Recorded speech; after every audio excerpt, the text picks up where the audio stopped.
On March 30th, 1972, massed North Vietnamese Army artillery opened up in a shattering barrage.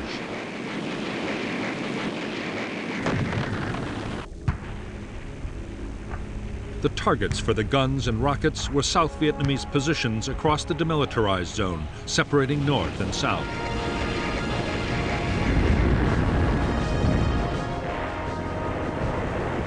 As the guns blasted South Vietnamese defenses, upwards of 20,000 of Giap's troops and 200 of his 600 tanks waited in their jumping-off positions.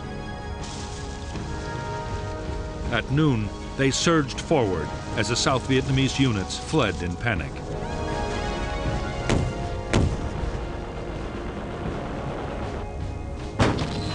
Facing the northern onslaught was a weak South Vietnamese infantry division and a Marine brigade. Their 12,000 troops were scattered across 13 combat bases and outposts.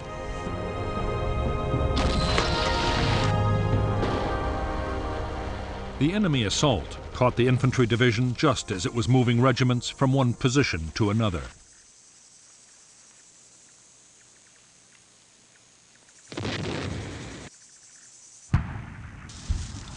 The southern defense was thrown into complete chaos. Intelligence reports had predicted a northern attack, but no one had expected it to come on the demilitarized zone. After 2 days of confused fighting, on April 2nd, the South Vietnamese began to retreat to a new defensive line.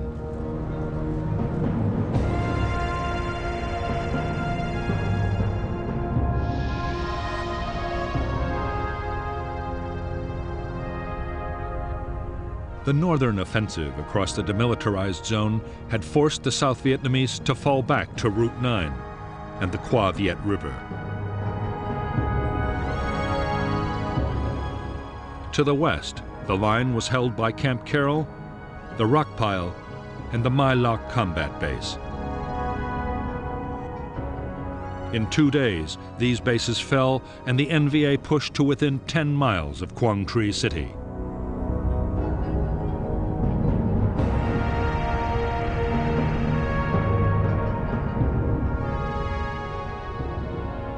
Further south, the city of Hue was threatened from 2 directions. Facing the NVA were the South Vietnamese 1st Division and a division of Marines.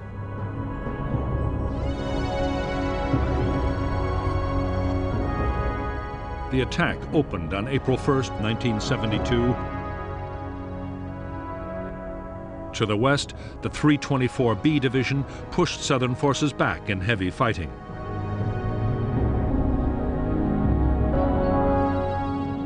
For a time, the defenders held a line from the Mai Chan River to Firebase Bastogne, an old American outpost. But soon, even that line was being pushed back.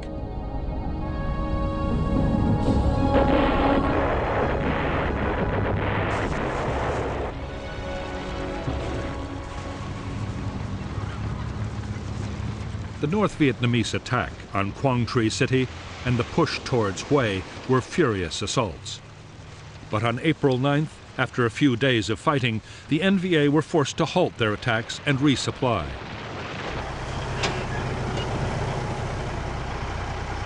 Outside Quang Tri, the North's failure to keep up the pressure saved the South Vietnamese defense from complete collapse.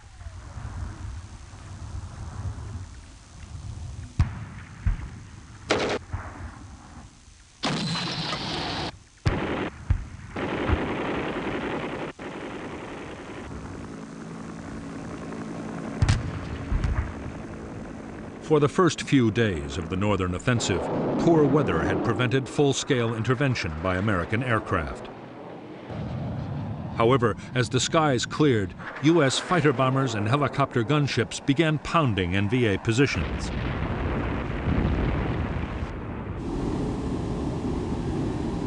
They were joined by massive air reinforcements rushed to the region, including B-52s and 4 more aircraft carriers.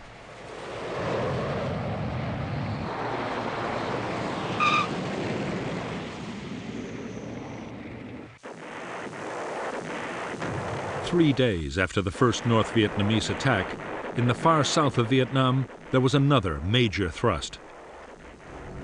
This time, the assault was barely 50 miles from the southern capital, Saigon.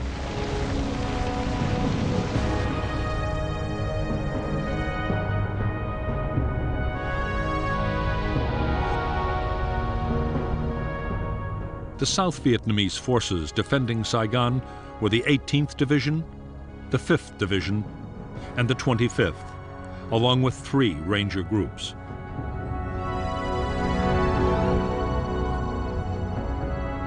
On the North Vietnamese side, 3 divisions, at one time Southern Viet Cong, but now almost completely northern, were backed by tanks and 2 independent infantry regiments.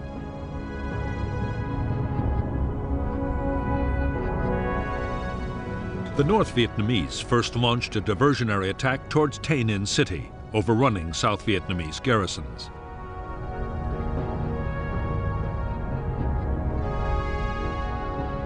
In the main blow, the 5th Division assaulted Loc Ninh. In spite of intense American air support, the town fell. Meanwhile, the 7th cut Route 13 and the 9th prepared to attack An Lac.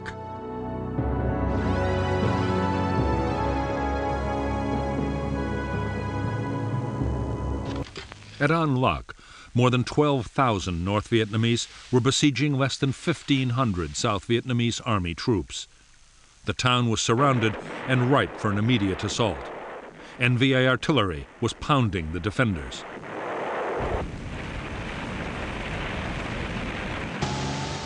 The assault at An Lac had been entrusted to the 9th Division, but almost a week passed and the division still hadn't launched its attack.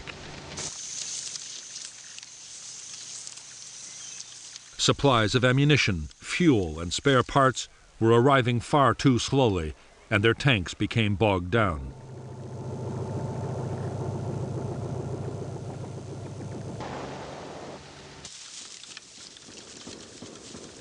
The NVA finally mounted its assault on An Lac on April 13, 1972.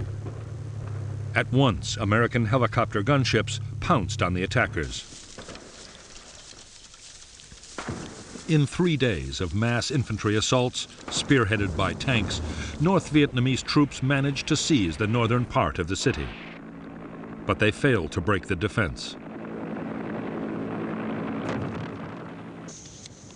The 4,000-strong South Vietnamese force, reinforced by elite airborne units, held their positions and launched furious counterattacks, accompanied by renewed B-52 strikes. The carnage would continue until on May 15th, the Viet Cong forces withdrew.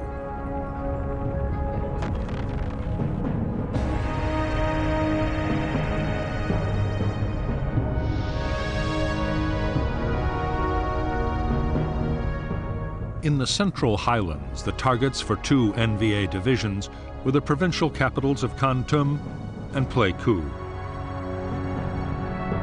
The defenders, the South Vietnamese 22nd Division, fell back in disarray, but were instantly reinforced, and they succeeded in holding the town. Meanwhile, the NVA seized control of most of Binh Dinh province, threatening to cut the country in 2.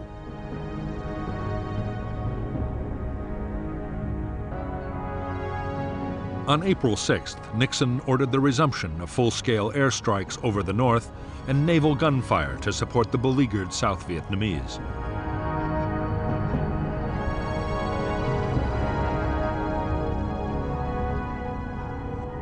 On April 27th, 2 weeks after the first North Vietnamese attack on Quang Tri City, the NVA renewed their assault.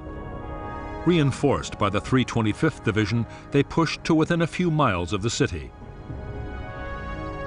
The defenders, the South Vietnamese 3rd Division, which had withstood heavy bombardment for over a month, panicked and fled down Highway 1, along with thousands of civilians. Meanwhile, the North Vietnamese army took possession of Dong Ha on April 29th and Quang Tri on May 1st.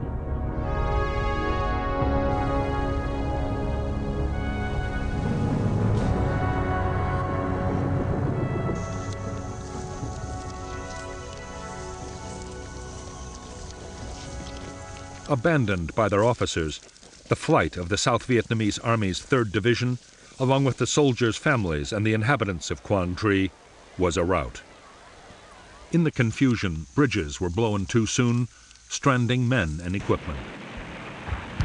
The road had been mined, and the North Vietnamese added to the chaos by shelling the retreating columns with tank and artillery fire. As many as 20,000 may have been killed or wounded, many of them civilian refugees. The fear now was that the NVA would follow up their victory by storming down Route 1 to the city of Hue. There, the South Vietnamese Army's 1st Infantry Division and 2 brigades of Marines were dug in round the city.